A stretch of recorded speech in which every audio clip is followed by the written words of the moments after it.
Time is a bit of a funny one. When you're a kid, when you're young, you only really worry about exams and maybe homework. Otherwise, you don't really have a care in the world. And then bang, next thing you know, you're worrying about rent and whether you're doing well at work and whether your life is going in the right direction. Moments can make you, they can break you, and they can define you. And here's your jarring comparison to cars. This is a Ferrari 488 Spider. It is every inch the prancing horse. Its curves flow, engineering is exquisite, its design unlike anything out there, if mildly similar to one that's gone before. Inside, there's plenty to remind you that you're in something special. Ferrari badge aside, of course, there's a beautifully sculpted dash. All the instruments are pointed straight towards the driver. The wheel is, well, driver focused as well. There's loads of carbon fibre around here. It's so pretty inside. And then, of course, you get the view over that bonnet. So why then am I prattling on about the past? Because this particular Ferrari is not like the one that it replaced. This one has a V8, but it's smaller than before, a mere 3.9 litres, and it has turbos bolted to it. That'll be the bit that jars the old guard. It's an old conversation to have, but one worth having again. The era of the high-performance turbo is well and truly in. I mean, thinking about it, how many naturally aspirated sports cars are there nowadays? For Ferrari to put a turbocharged motor in its mid-engine cars, the kind of halo ones that everybody wants, well, that's a pretty big deal. That is a commitment. That's not to say they hadn't with the California T, of course, but that's a different kind of car. A Ferrari for the person who wants a Ferrari, but not necessarily one that's going to give them the full 100% experience. They want a nice, fast thing, and that's what it is. The 488 and its predecessor, the 458, are there for those who want the look, the status, but also the fun. Then there's the other big question with turbocharging. Does a turbo or two blunt the experience? Does it remove something from the car? I mean, the 458 was this wonderfully visceral thing, so has adding turbos made it less good? Well, if you look at the Porsche 911, one of the big bits of that was the noise. And yeah, putting turbos on that did blunt the experience just a touch. So has it done so in the Ferrari? Ferrari being Ferrari, they do have to get that bang on. So now is a perfect opportunity to listen to some noise.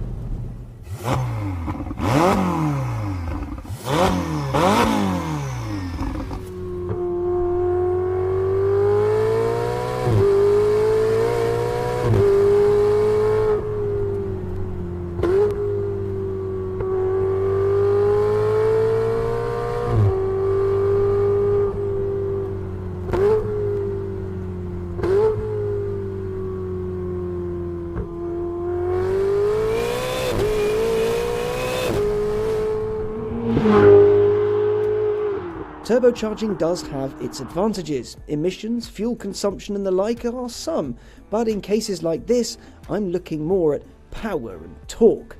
The 458 Spider had 562 brake horsepower and 398 pound-foot.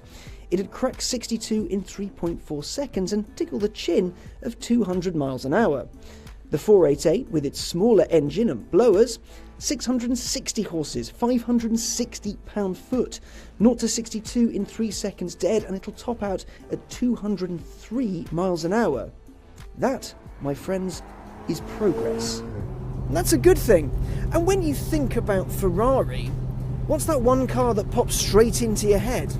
It's the F40. That had turbochargers, and it was a big carbon fibre monster made of, well, happiness. And as I mentioned earlier, the turbo is where everyone's going nowadays.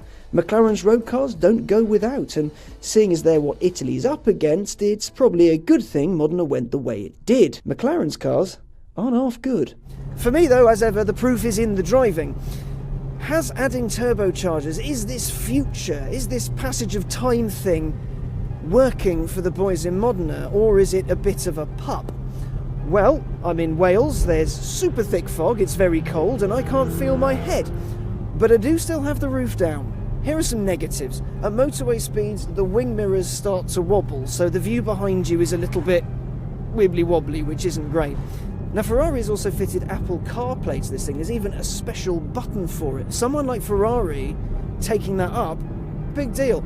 However, the voice recognition doesn't recognise voices very well. It's laughably bad. I was giggling at it down the motorway, and then also having some harsh words with the ghost of Steve Jobs. But still, it's good that it's here. It's early days technology. It's something to build upon. Then there's the indicators.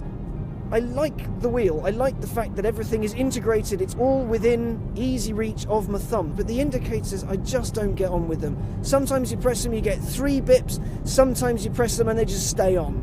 It's frustrating. So then, Ferrari V8 engine, turbochargers.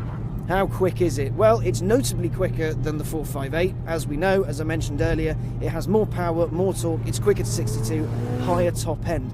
Now that torque though, what it does to the power delivery is insane, because you drop it down a couple of cogs, and then, world goes blurry, really blurry, jeez.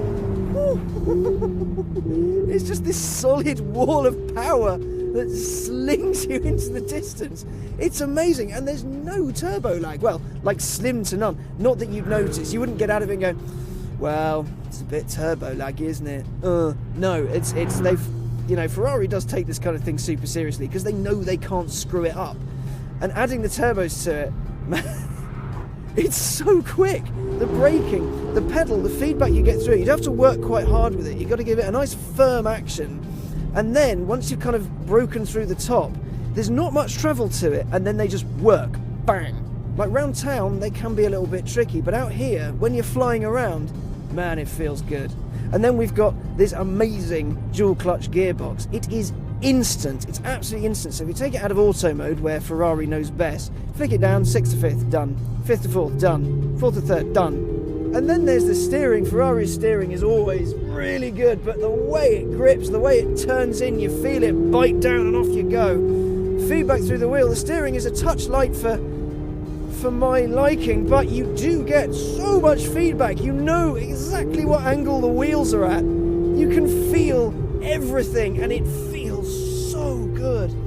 Ferrari's reworked the aero on this. Remember the 458 had a little kind of bendable mustache at the front. Now it's more fixed, and the underbody's been redone as well. So what you get is, well, more downforce. The car is sucked into the road, and the airflow goes all the way around the car to make it super, super slippery and make it super brilliant. So you get through corners, it just grips and grips and grips. This car is absolutely incredible. And the 458 was astounding. It's one of my all-time favourites. But the 488, it's just that plus. It's one of the best cars I've ever driven, even though it's sopping wet and slippery and horrible.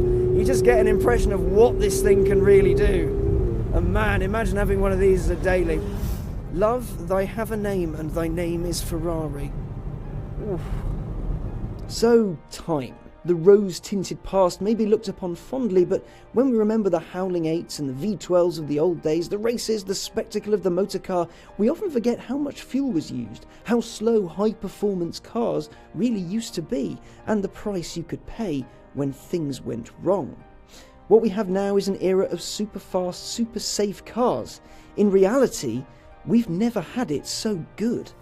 There's a great quote from Invisible Monsters by Chuck Palahniuk that kind of fits here. It goes that people are all over the world telling their one dramatic story about how their life has turned into getting over this one event. And now their life is more about the past than their future. And you know what? The past was good. It was great. But the present we have now and the future it's leading towards is going to be fantastic.